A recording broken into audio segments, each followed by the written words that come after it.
తన కూతురు మాధవి జగిత్యాల జంబిగద్ద వద్ద ఉన్న కోట్ల విలువైన తన ఆస్తిని గిఫ్ట్ డీడ్ చేయించుకుని పోషించడం లేదంటూ ఆ రిజిస్ట్రేషన్ రద్దు చేసి తన పేరిట మార్పించాలని రాయకల్ మండలం మూటపల్లి గ్రామానికి చెందిన ఏనుగు లింగారావు 80 సంవత్సరాల వృద్ధుడు సీనియర్ సిటిజన్స్ అసోసియేషన్ జిల్లా అధ్యక్షులు హరి అశోక్ కుమార్ ను ఆశ్రయించి జగిత్యాల ఆర్డీఓ కార్యాలయం అడ్మినిస్ట్రేటివ్ అధికారి కోట వసంతకు ఫిర్యాదు చేశారు. సీనియర్ సిటిజన్స్ కార్యాలయంలో ఆయన విలేకరులతో తన గోడు వినిపించుకున్నారు. తనకు సంబంధించిన ఆస్తి గిఫ్ట్ డీడీ చేయించుకుని ప్రతి నెల పోషణ వైద్య ఖర్చులు ఇవ్వకపోవడంతో వృద్ధులమైన తమ తల్లిదండ్రులు పలు ఆర్థిక శారీరక ఇబ్బందులు పడుతున్నామని అట్టి గిఫ్ట్ డీడ్ రద్దు చేసి తిరిగి తన పేరిట మార్పించి తగు చర్యలు తీసుకోవాలని ఈ విషయంలో కలెక్టర్ ఎస్పీలకు ఫిర్యాదు చేసినట్లు బాధితులు తెలిపారు. కార్యక్రమంలో సీనియర్ సిటిజన్ జిల్లా అధ్యక్షులు న్యాయవాది హరి అశోక్ కుమార్, వృద్ధుల చట్టం కాన్సిలియేషన్ అధికారి పిసి హనుమంతరెడ్డి, సీనియర్ సిటిజన్స్ ప్రతినిధులు ఎండి యాహూబ్, ప్రకాష్, విజయ్ తదితరులు పాల్గొన్నారు.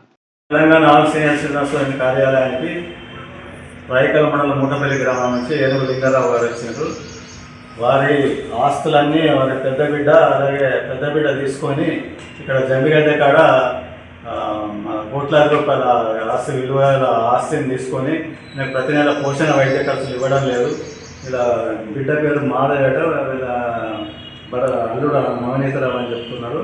వాళ్ళ మీద యాక్షన్ తీసుకొని ఆ భూములు ఏదైతే ఈ భూమి రిజిస్ట్రేషన్ గిఫ్ట్ డీడ్ చేసినారో అది క్యాన్సిల్ చేయించాలి మీరు కలెక్టర్తో.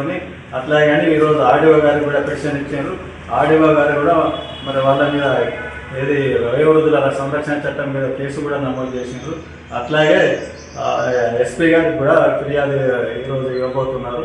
మరి వారికి న్యాయం చేయాలని మా తెలంగాణ ఆల్ సీనియర్ సిటిజన్స్ తరఫున మూటపల్లి లింగారావు న్యాయం చేయాలని కోరుతాం.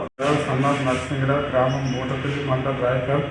నా పెద్ద కూతురు నేను మాధవికి మరియు అల్లుడైన నవనీతరావు గారికి నా ఉన్న ఆస్తి, ఇల్లు, పొలము, తోట ఇచ్చిన అన్నిటికీ ఇబ్బందులు పట్టి నన్ను చూస్తలేదు కొట్టి బెదిరిస్తున్నారు. కనుక నన్ను సరైన ప్రకారంగా చూసి నాది నాకు ఇప్పించగలను అని నా ఆస్తి నాకు ఇప్పియండి. కలెక్టర్ గారికి మరియు ఆర్డీఓ గారికి, మన ఎస్పీ గారికి, పోలీస్ నాకు సహకరించి నాకు అన్ని చేయగలను కోరుతున్నాను. ఓకే.